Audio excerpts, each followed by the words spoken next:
We're going for a trip out in the Cirrus Vision Jet.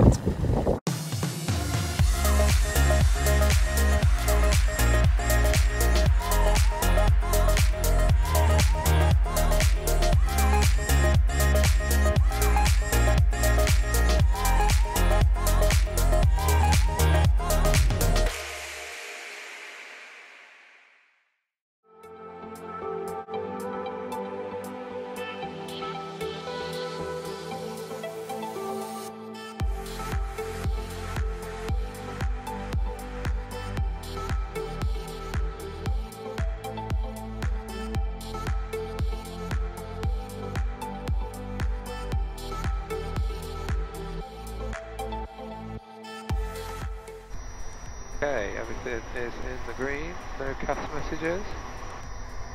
Airspeed is good. 70. 80. Rotate. Hammer up. Positive rate. Gears going up. And then top. Look at that in our matching jacket. Yeah, we didn't do that on purpose. Yeah, but you've got to turn yours the other way around, or I've got to turn mine. And Yeah, well, we'll freak him out. We'll switch it. Not way back. So we're going to Inverness. Yep. In the Cirrus Jet. Yeah. Tell me about the Cirrus Jet. Cirrus Jet. Well, the Cirrus Jet is a single-engine jet. Obviously designed and built by Cirrus, like the SR22. So has a parachute system, like the SR22. So we have a parachute up here. Hopefully we don't get to have to deploy that today. But you know, flies at 280. Typically is our cruising speed. We're at 240 today.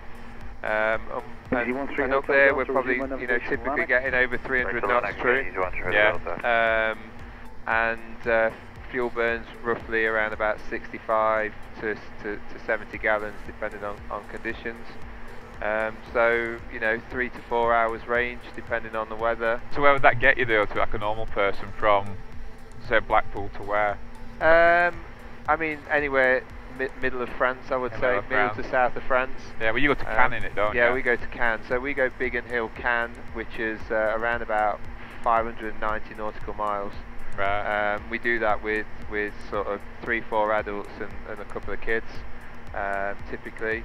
But that kind of journey, depending on the wind, that can be a limit with 4 or 5 people due to weight and fuel requirements. So,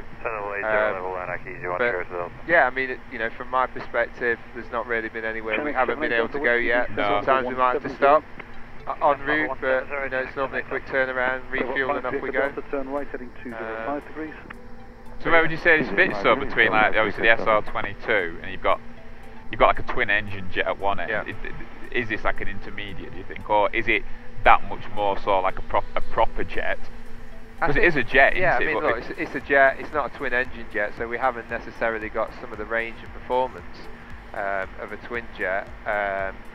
But I think for us, I mean, it definitely is an intermediate ground. I mean, range-wise, it's probably not too dissimilar range than the Phenom 100, which is a twin jet, an entry-level jet.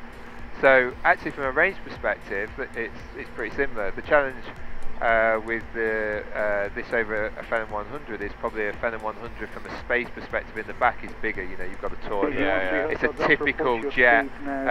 Club 4 seating. Whereas here I would say this is more like a family jet. It's like a Tesla. It's like a car in the back. It's kind of a bit more personable. The guys in the back sit and have their headsets on, and we can all talk. You can listen to ATC. They're kind of not the things that you would do in a traditional jet. Probably wouldn't have any headphones on. It is like a Tesla. Yeah, it's like a Tesla for the sky. Yeah. It's quick. It can it's over 300 knots, so it's a fast little plane. But like I was talking earlier, it enables you to get above the weather quite quickly compared to an SR22.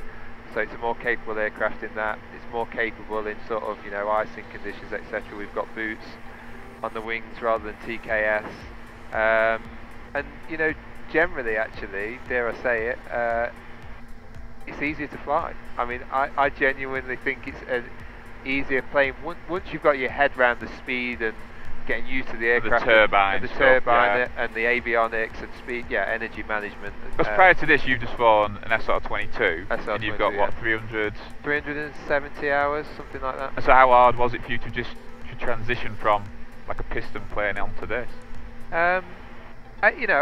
It was a bit of a challenge. You've got to get used to the procedures and the speed and the turbine engine. The turbine has a lag to it, a latency to it, so you have to be ahead of the aircraft. It's not like a piston plane where you can slow down really quickly, or you put the power back in and it's kind of there. So you have to manage the energy a little bit. But once you get used to that, I found the transition pretty good. Cirrus have done a great job making the aircraft very familiar to an SR22 pilot. Yeah. So the position of the flaps, the bolster panel with all the switches, is all very akin to a 22. So that part of it felt like we was at home quite quickly. But I think once you get into the G3000, which is the newer avionics, all the touchscreens, and you get your head around the speed, actually getting in it and flying is much easier. It seems easier when you're doing it. But you said you have to do a transition course, don't you, every year, and you have to do.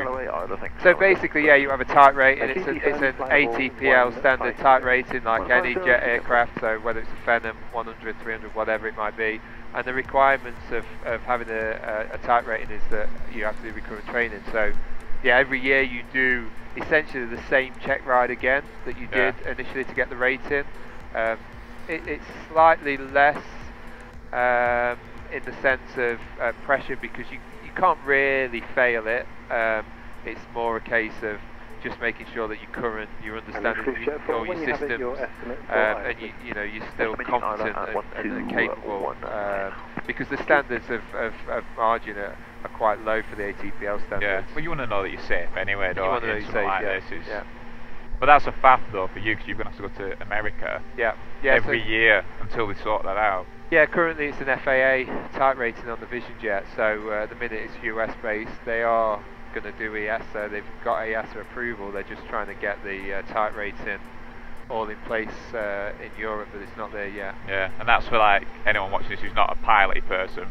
That's because, like a car, they have different, obviously America licensed stuff, Europe licensed stuff, and sometimes they don't always agree on what can be licensed in different countries. So this is an American aircraft. Yeah. Only approved in America. Yeah. It's not even approved in Europe, is it? Well, they've got EASA approval now, so it is approved. So it's there. It's there, but from a point of view of their infrastructure to do get the DPEs trained, or the equivalent of DPEs in Europe, and get the type rated going, it's not quite there yet, but it is coming. I think it's coming this year. But the minute I'm an FAA license holder, not an EASA license holder, so I would need to get an EASA license and convert my type rating as well. Yeah, because you've done, I think, what a lot of people would do, and then they've got this, but they've kept the SR22 because you don't know when you'd use both. Yeah. But I think you're proving what I suspected would be that you'd never use anything but this. Yeah, and I think ultimately I will get rid of the SR22. I mean, I love that plane. It's a great plane, but I mean, ultimately, I kept it cautiously, thinking that am I going to need it and am I going to regret not having one? And I was fortunate enough to be able to have both at the same time. So but I think ultimately it's a waste of time keeping both.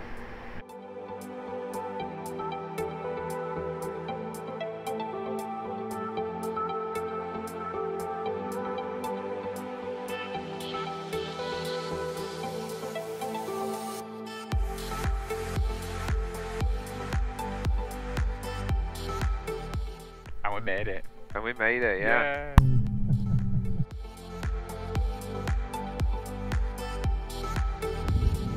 He's getting a picture of himself. And then we're going to go and find Starbucks, get something to eat, and then we're going to fly back down. How the hell have you got this and another one? Like, what do you do? So what would your secrets of success be, or your top tips, or something like you've learned, though, because you've been in business, 17 years? 16 years, yeah. So what would be your top tips for anyone? Top tips.